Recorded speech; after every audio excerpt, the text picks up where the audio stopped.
Hello and welcome to The Rest is Football with Alan Shearer, Micah Richards and me, Gary Lineker. We're recording this just after the England game with an emphatic victory over Greece, which has put England back into prime position to get back amongst the big boys in the Nations League. Just before we go any further, Gaz. Yes. You need to tell us about what's happened, what's going on with Match of the Day. I mean, that's it. You're done, are you? Yeah, but I did tell you.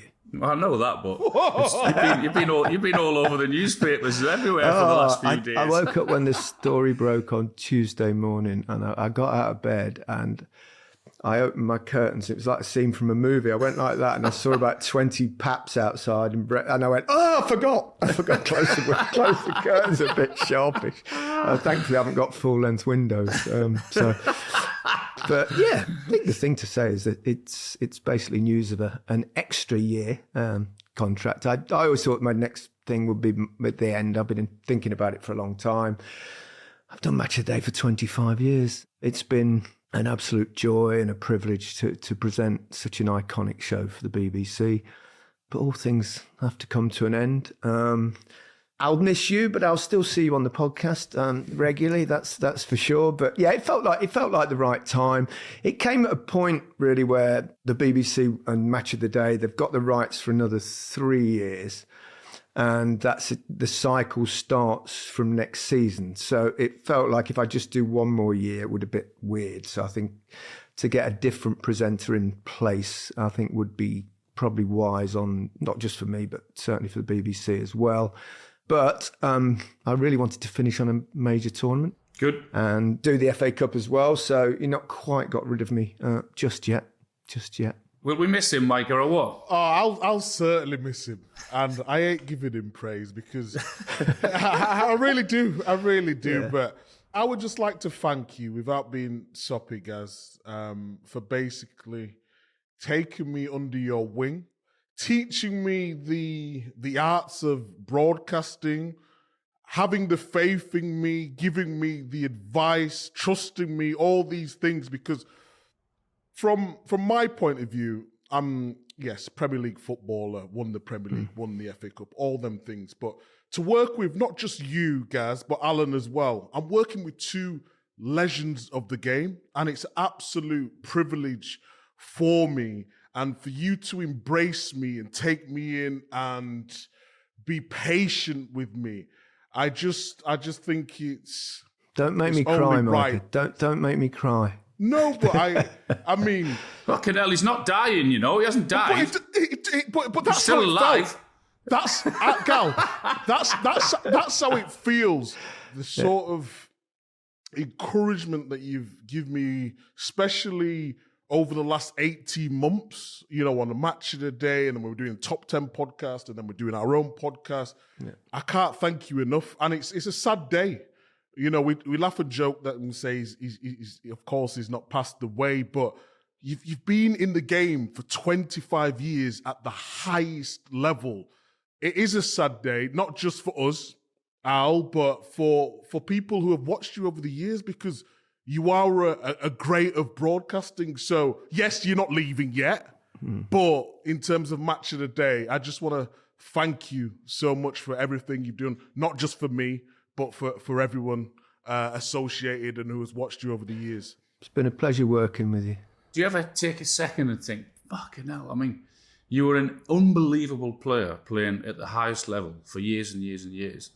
And now you've been an unbelievable presenter for years and years and years. I mean, you've been at the top for basically all your life. You've been unbelievable. Do you ever take a second to sit back and think, have I done all right here?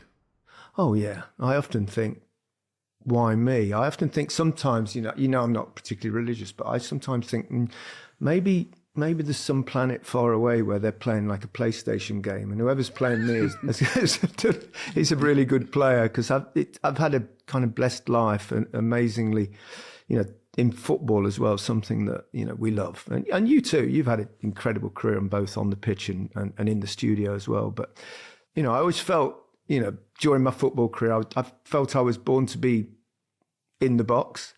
And then I had to really learn to be on the box. And to be honest, at my age, it won't be long till I'm in a box. But but yeah, it comes a time. I'll be, when the time that I've finished, I'll be 65. So it's pension time. But I just want to say thank you very much for those lovely words, both of you. But I also want to thank, there's been so many kind pieces. There's so many kind tweets or posts on Instagram and everywhere else. It did feel like I died and I was seeing my obituaries early, but it's nice. It's been lovely, and everywhere I go, people are saying lovely things. So and it's a bit like in football. Alan and myself, Alan with England, you bowed out when you thought it was the right time. I bowed out in my football career when I felt it was the right time, and I feel this is now the right time. I think the next contract, they're looking to do Match of the Day slightly differently. So I think it makes sense for someone else to take the helm. But how do you feel, Gaz, though? Does it feel, when you retire from football and you sort of, I don't know, there's sort of not a sinking feeling, but it's like, oh, what am I going to do next? And I know you've still got the FA Cup, and I know still you've got the World Cup, but what does it actually feel like? What has this chaos been like over the last week or so? I've had a lot of chaos over the last couple of years in many ways, and getting sort of accustomed on first name terms with some of the people that stand outside my front door. and they keep saying, oh, come on, say something, Gary, say something, Gary. I said, no, and I say to them, I said, if I talk to you outside my front door, I'm encouraging you to go and lurk out someone else's house when any kind of news story breaks. So I was never going to do that. But obviously I've not finished yet either. So I'm still going. There's still till the end of May in terms of doing Match of the Day and then FA Cup and World Cup to come. But yeah, it surprised me the amount of love I've had, and that's been lovely, because what it's like in football, whether you're playing or whether you're a pundit or a presenter or whatever it is, you always get some stick alongside the eulogies. But and obviously there are the people that don't like you, and they'll always not like you. But it's a tiny minority, and it's been really lovely. So I'll probably get a little bit emotional towards the end, but I'm quite calm at the moment. But it's been a bit bonkers and a bit mad, but I didn't think it would be quite the big deal that it was, because it's just a guy that's done a TV show for a long time. It's nothing more than that, really. What are you going to do at weekends? I've never had Saturdays. Saturday's free. We've had one. We'll have one, obviously, this week, but we get the odd one from the international break. But I think I'll find something to do. I can go out to dinner on a Saturday night. I've been on the Guinness all week. Yeah. I'll probably have one or two more Guinnesses myself. And I'll go out for dinner. And do you know what? I might be in bed before midnight. Just as Match of the Day. I'll still watch Match of the Day, but I'll be in bed straight after it rather than the 3-hour journey home. So, yeah. I look back, and it's been an amazing experience, and I feel incredibly fortunate. Can I just ask you if you could give one piece of advice to the next presenter, and I don't want to go into speculation of who that might be, but just from when you started so long ago to now, what's that piece of advice that you could give them to make sure that they're confident, they're comfortable, and essentially could make a great show, Obviously, I don't know who it'll be, and I would never tell publicly my preference. I don't think that'd be the right thing to do. But whoever it is, I would say, be yourself. I had to fill the ginormous shoes of certain Des Lynam.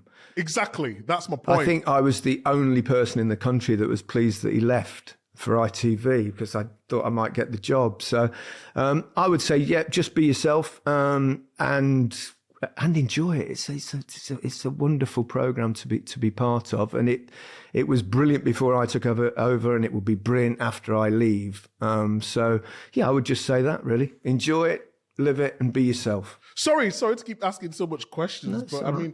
What's the scrutiny being like? It's one of those programs that's iconic. It's an institution, isn't it? And it gets millions of viewers week in, week out. What has that been like for you dealing with that? Has that been easy? I quite enjoy that side of things. Obviously, I'm quite driven as well. I've always been very ambitious, and I always want the show to be as popular as it possibly can. And it's nice to leave it in really good shape. People's viewing habits have changed slightly. A lot more people now will watch it on iPlayer, and the program is up there. Most often it's number one on the iPlayer charts after the weekend with around 2 million viewers. We also get 2 million plus on the Saturday night and another million or so that watch it on a Sunday morning. So, all in all, you're looking at between overall 4, 5, 6 million that will watch the show. And it's been a huge success. It's the flagship BBC Sports programme, and it hopefully it always will be. You always have the issues, of course, of rights and whether you can keep those, but hopefully it has a long future. Viewing habits in television are changing. We know that. It's a lot more streaming, but the one thing that does survive and does really well is live sport, which is obviously what I want to continue to do for a season after this one. And hopefully the fact that it's seen so much on iPlayer means that the programme has adapted to the modern times, and I think that's been really important. So, shall we talk about some football? An encouraging performance, I thought, from England, particularly given the amount of people that were missing, the amount of changes that he made. I thought that it was very controlled, and obviously they had to win by 2 goals to make sure that if they beat Ireland at the weekend that they'll be back in with the big boys. I thought it was very good. I thought they were in control. I thought everyone who he sort of put out onto the pitch, even the substitutions that he brought on, right away from Pickford, and we thought he made a really couple of good saves at important times. And right the way through, I thought it was a positive performance. It's what he needed. It's what England needed. Much better than what we saw in the game against them at Wembley. Much more controlled. Positive all round, I thought. The fact that there were so many players missing, 8 and then 9 with Branthwaite when he went back. Did you see Harry Kane's comments were quite interesting? I thought that he was disappointed that so many players pulled out. Do you think Harry Kane was right, though, to say that? What was he supposed to say, Gaz? I mean, is England captain? They've asked him, do you think it's right? He's not going to say, he's absolutely thrilled that everyone's not turned up. I think that was just a bit of media. I don't think he meant it. I don't think he was being disrespectful to his teammates, the players that have done so well over the last, 6 or 7 years. I don't think it was that. I just think he was asked a question. He answered it honestly, but I don't think there was any malice in it. Just before we go on with those quotes, I don't think it sets a good standard or a good precedent when the actual incoming manager is not there. Correct. That's the the bigger manager problem. is doing whatever he's doing. Now, I don't know whether it's contractual or anything else, but I don't think it sets a good tone when the manager's who's sat wherever he's sat. And I don't know, well, in my opinion, he should be there. He should be taking over straight away rather than January. And Mike is right. The captain, he can't really say anything else, can he? No, of course not. And it is the biggest honour to play for your country. Yeah. Harry will get a winter break, a couple of weeks in Germany, as will Jude Bellingham. It's a bit shorter in Spain these days, but the 2 of the big players were there. But it's been a conversation forever, hasn't it? Players pulling out, and we all know that managers sometimes put pressure on players to pull out. But I think he's being the captain. He's saying the right sort of things. I don't think he's aiming at anyone. I think so. And it's been happening, like you said, Gaz, for years. Yeah, Gary Neville's talked about it when Fergie used to pull the Man United boys out of the camp. He said they've got a big game in 2 weeks. You're going to use this 2 weeks to get yourself fit. So I don't understand why a big thing has been made of it. It goes back to our previous point that there's too many games. We've talked about this consistently now. There's too many games. And it's even come out from sort of UEFA side that they were saying, well, maybe players could be rested in internationals and all that sort of stuff. And if you look at Man City, boys, if you're going for the league and you're going to play against Greece in, no disrespect, the Nations Leagues, I don't want to say it's a nothing tournament. It's a glorified friendly. It's a glorified friendly. friendly. It's a glorified friendly. Of course you're going to take players out. And I know the fans who have travelled over to Greece or going to watch England, they won't be happy because they want to see the best players. But it's been happening for years. And unfortunately, you just have to deal with it. But it also opens the door for other players, gives them opportunities. And I thought a lot of them took those opportunities really well this evening. I'd probably pick out Curtis Jones in particular. A first start, and I thought he was excellent. He didn't give the ball away. He was creative, and he capped it off with that wonderful finish for the third goal, didn't he? Great finish, wasn't it? It was clever. It was cute, and yeah, I agree with you. I thought it was a really good performance from him. I think when you look at him, Lewis Hall, Lewis Rodgers, so for those guys to go over there, get their first caps in a big win. I mean, what a night for those guys, and I would hope it puts something in the manager's mind, albeit he's only got one more game left, and then the new one comes in. They've just chucked something out to the new manager, just to say, I'm here, and hopefully I'll stay around. And that's what happens when other players pull out. Someone else always gets an opportunity, and they have taken this tonight. Who impressed you, Micah, amongst the England players? Curtis Jones.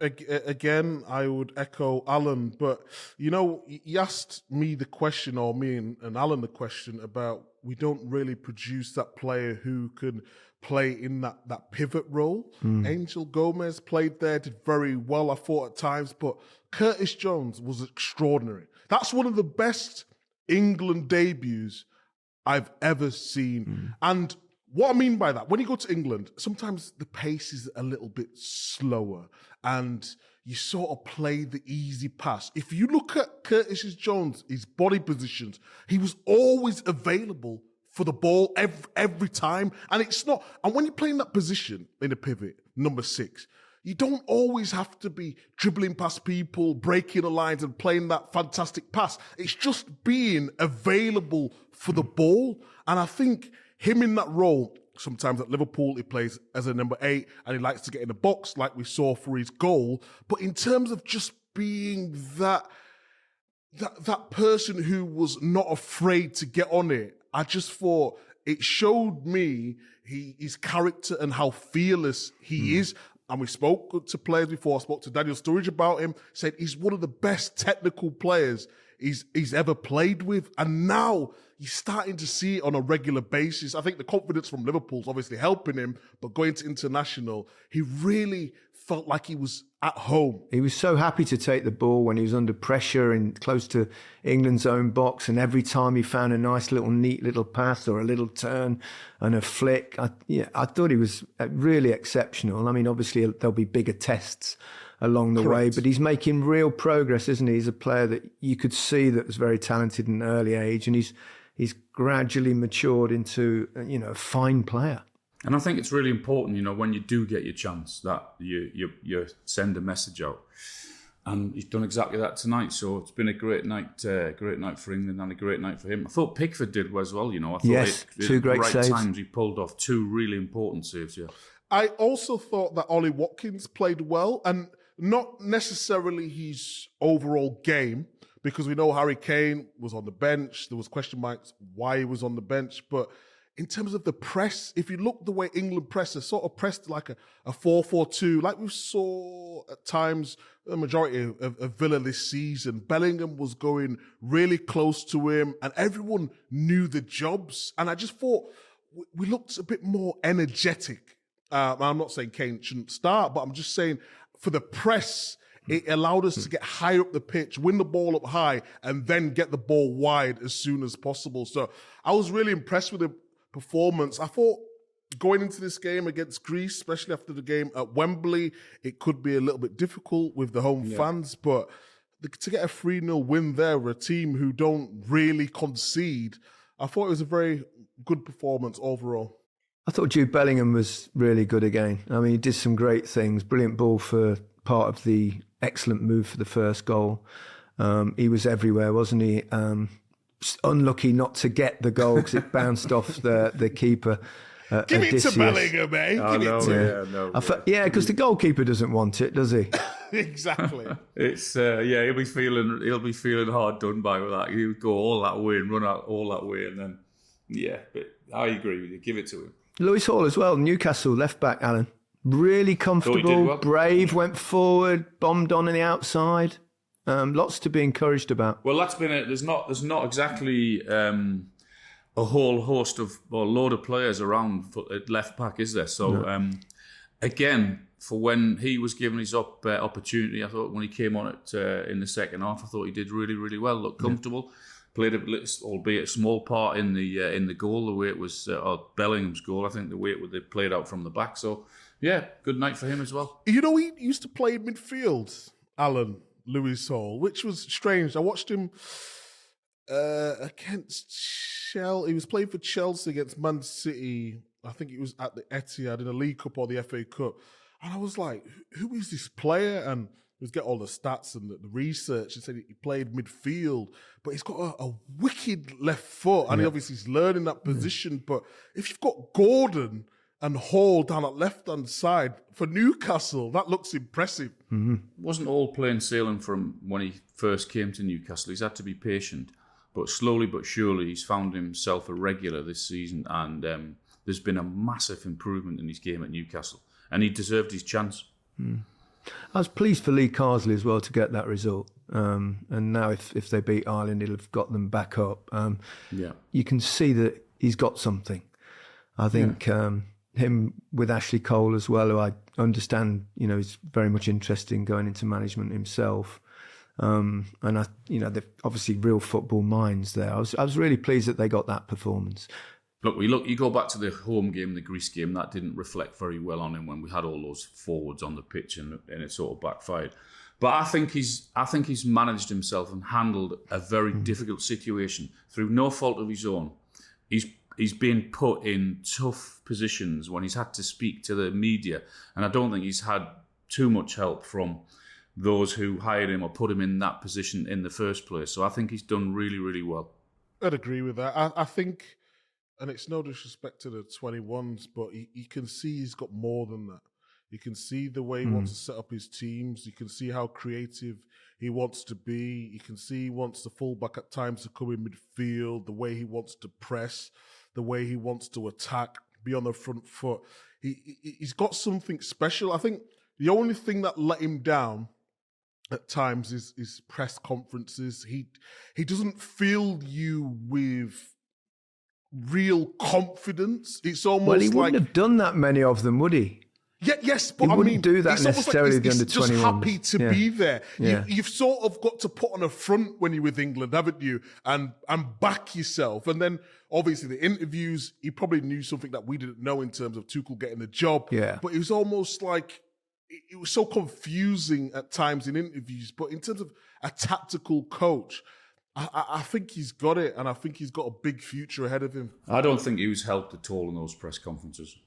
I think it was a really difficult and almost impossible situation for him, and I think he could have done with a bit more help from people behind the scenes. Why didn't he just say, you know what, I'm doing a job for the first team for now. My job is to create and bring an environment into the 21s to produce them for the first team. I see my role at the 21s. If anything changes, I'll let you know. He sort of alluded that he wanted it, but then after the bad results saying, I hope I go back down to the 21s, It's probably because he found out someone else had got it. That's why. I mean, I'm pretty sure that he could have received more advice on what to say and what to do from the media people at the FA. Okay. But that's enough on England. There's been one other story this week. One or two stories, but we talk about David Coote, the referee, who's been suspended by the PGMOL, who are taking the allegations very serious. Videos emerged of him calling Jurgen Klopp a certain four-letter word. I'm sure everyone's seen it. I actually feel quite a bit sorry for him.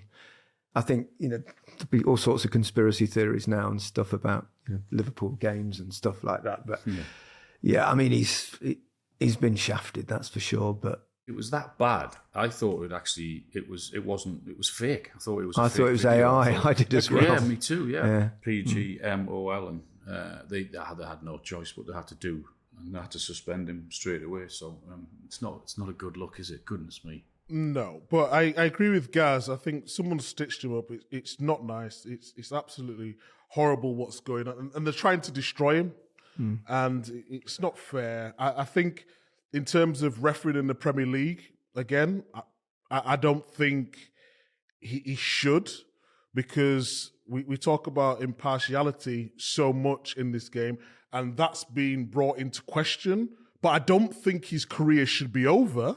I hope not. I think he should go into the Championship or seek another league. Look, we're talking about the other video that what you're alluding to Gaz. Yeah. It's disheartening to see that someone would do that and try to destroy someone like that. But from a professional level, I think when we talk about being impartial, now he's got these views against Liverpool. I don't think it's right that he could continue in the Premier League, but I don't think his career should be over. I mean, ultimately, referees, they're human beings, and human beings make mistakes.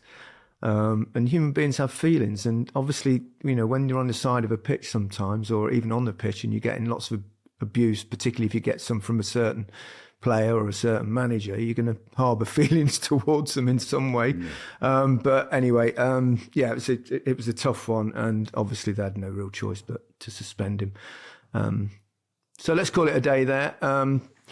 And we'll speak again on Sunday after England play against Ireland, and a win in that game we'll see them back with the big dogs, which is what we want to see. So that's it for this episode of The Rest is Football. Goodbye from me. Goodbye from me. And goodbye from me. Have a good weekend.